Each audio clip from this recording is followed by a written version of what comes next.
સમાચારોમાં આગળ વાત કરીએ। પશ્ચિમ રેલવે દ્વારા અમદાવાદથી દ્વારકા માટે વંદે ભારત ટ્રેન શરૂ કરવાની જાહેરાત તો કરાઈ, પણ જીએસટીવીના ગ્રાઉન્ડ ઝીરો રિપોર્ટમાં ચોંકાવનારો ખુલાસો થયો છે।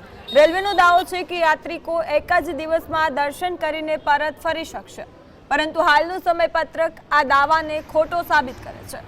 ટ્રેન બપોરે અંદાજે 12:30 થી 1 વાગ્યા વચ્ચે દ્વારકા પહોંચે છે, જ્યારે દ્વારકાધીશ મંદિર બપોરે 1 વાગ્યે બંધ થઈ જાય છે, જેથી ભક્તોને દર્શન માટે 1 કલાકથી પણ ઓછો સમય મળે છે। વળી પરત ફરતી ટ્રેન સાંજે 5 વાગે ઉપડે છે અને મંદિર પણ 5 વાગ્યે જ ખુલે છે, જેથી સાંજના દર્શન શક્ય જ નથી। આથી યાત્રિકો હવે ટ્રેનના સમયમાં વહેલી તકે ફેરફાર કરવાની માંગ કરી રહ્યા છે।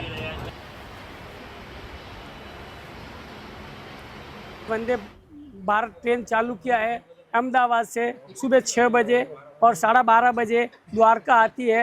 वो एक दिन में दर्शन करके वापस जाने का पॉसिबल नहीं है। इसके लिए रेलवे से गुंजाइश है कि वो ट्रेन का टाइम टेबल चेंज करे और हम लोग को उसकी सुविधा मिले।